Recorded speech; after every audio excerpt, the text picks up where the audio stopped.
Tumanggap daw ng maletang pera sina Senator Chis Escudero, Kiko Pangilinan, pati si megastar Sharon Cuneta at iba pang personalidad. Agad dyan, bumuelta si Ate Shawi. Sobra na mga sinungaling. Narito ang report ni Mon Gualvez.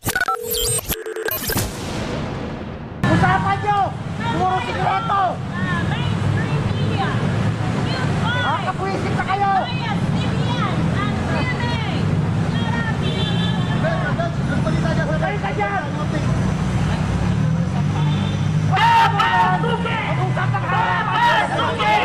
Gigil na gigil ang lalaking yan nang hindi papasukin sa isang events place sa Mandaluyong kaninang umaga. Inaayos pa nga yung venue.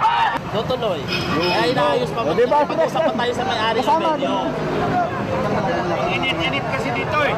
Ang naturang lugar kasi ang pagdarausan ng sinasabing Blue Ribbon Committee hearing o ang komiteng nag-iimbestiga ng flood control scandal na pangungunahan sana ng ilang senador kasama si dating Congressman Mike Defensor. Alas 10 ng umaga dapat aarangkad ang sinasabing pagdinig pero hindi pinapasok dyan ng mga nakaantabay na vloggers at mainstream media. Nagbarikada nga mga pulis. Bukod sa seguridad kasi, halos okupahin na ang bike lane ng EDSA sa dami na naghihintay para sa pagbubukas ng gate ng lugar. Pero maging si dating Governor Chavit Singson, hindi rin pinagbuksan ng gate. Kaya giit niya, nilipat ng venue para lang ituloy ang pagdinig. Muli rin niyang iginiit na ang mastermind umano ng trilyong pisong flood control scandal ay sina dating House Speaker Martin Romualdez at Pangulong Bongbong Marcos. Ang magtanakaw, Martin Romualdez and Marcos Jr. Sila ang utak, kaya sila napipigil. May prueba kami na sila ang mastermind sa mga nakawan. Totoo lang sinasabi ko, kung ikulong ako, okay lang. Patayin ako, okay lang. Masabi ko lang ang totoo. Dumating din si Senator Amy Marcos na nagawa lang sumilip dahil hindi rin pinagbuksan ng gate. Dito na muling nagkatensyon. Naghahanap kami ng mapayapang pamamaraan na ituloy ang pagdinig ng iba't ibang testigo hinggil sa flood control. Huwag yung galito, huwag yung panggigipit, dahil sigurado ako, anuman panggigipit ang gawin, lalabas at lalabas ang katotohanan. Sa ngayoy deleted post ng events place na Double Gem EDSA, sinabi nitong hindi matutuloy ang naturang event sa kanilang lugar. Nilinaw din itong wala silang koneksyon sa organizer nito. Pero pasado alas 11 ng umaga, nagbukas ang gate ng events place nang dumating ang mga sasakyang sakay ang 18 nagpakilalang bagman umano ni Zaldico. Sinabayan pa yan ng sigaw ng mga taga-suporta na Mabuhay!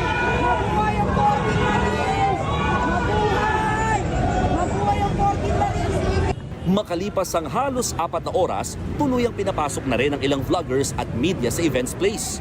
Kung tutusin, pwede naman magsagawa ng committee hearing ang mga senador sa labas ng Senate building. Yan ay kung may paintulot ng Senado, may lehitimong dahilan para lumapit sa mga testigo at may mga dadalong mga committee staff at Senate Secretariat para sa proper recording. Ang problema, no-show ang sinumang senador. Hindi na rin tumuloy si Senator Amy kahit binuksan na ang gate. Ang sinasabi nilang Blue Ribbon Committee, wala ang kahit sinumang chairman nito. Mapa Cayetano block na si Senator Pia Cayetano at ang vice chair nitong si Senator Rodante Marcoleta o ang Gatchalian block na si Senator Erwin Tulfo. Kaya ang inaasahan sa ng hearing na uwi sa pulong at press conference na lang na inorganisa ni Defensor. Ang paliwanag niya ngayon, ang mga demokratikong institusyon katulad ng Senado ay binababoy, ginigipit, maging ang mga senador. Yun lang kung pagpunta nila dito ay marami ng mga pananakot na naganap, maraming panggigipit. kung una, Blue Ribbon Committee hearing ang tawag, ngayon, People's Forum na.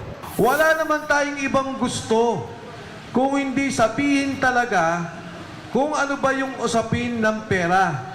Kung ano ba yung usapin ng pondo delivery ng maleta. Maring ito na ang huling pagpapahayag ng ating mga buting sundalo. Sa mismong forum, nadagdagan ng 4 ang 18 nagpakilalang bagman. Dito, idinawit na si Senator Chis Escudero.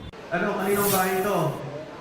Malinong time na yan, sir. Kami, sir, yung advance team, sir, sa pag-deliver, sir, sa bahay ni Chis Escudero, sir.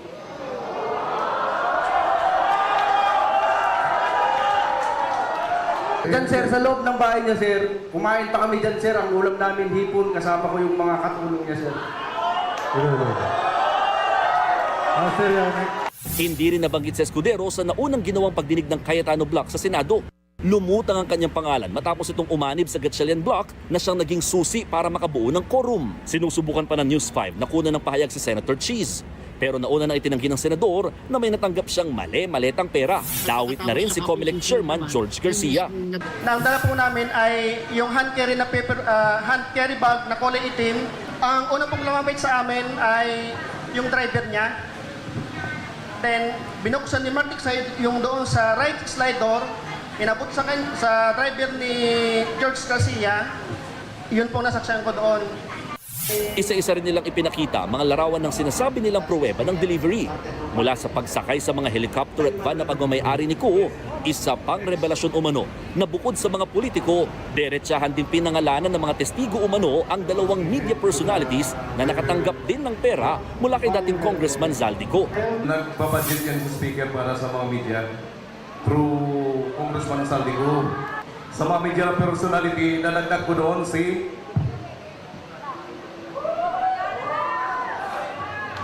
Ramon Tulfo. Pwede ko bang malaman kung sino yung Arnold Club yun na binabanggit ninyo? Tao ba yun o ano, manika? Sa JB po, JB. Marami kasi magkakapareho ng pangalan. Marami, no? News anchor po, JB. Handa raw humarap ang ngayon 22 na nagpakilalang bagman oras sa magpatawag ulit ng hearing sa Senate Blue Ribbon Committee. Pero ang People's Forum na yan, hindi nagustuhan ni Acting Senate President at Senate President Pro Tempore Win Gatchalian. Anya, niloloko ni Defensor ang taong bayan. Kaya pinag-aaralan nila ang legal action laban dito. Well, definitely linoloko niya yung tao. At definitely gumagawa siya ng confusion. No? Dahil dun sa post niya, Blue Ribbon Hearing, hindi naman siya chairman, hindi naman siya member, hindi naman siya senador. Bakit niya linlin lang ang tao? Nagbabalita mula sa Frontline, Mon Gualvez, News 5. Mga kapatid, patuloy po kayong tumutok sa 105.9 True FM para sa totoong balita, impormasyon, music, and entertainment. Mag-subscribe sa aming YouTube channel at podcasts. At sundan nyo rin po kami sa Facebook, Instagram, X, TikTok sa True Network PH. Bisitahin din po ang aming website, truefm.ph at panoorin kami sa True TV Signal Channel 19. Kami po ang 105.9 True FM. Laging true sa'yo, kapatid.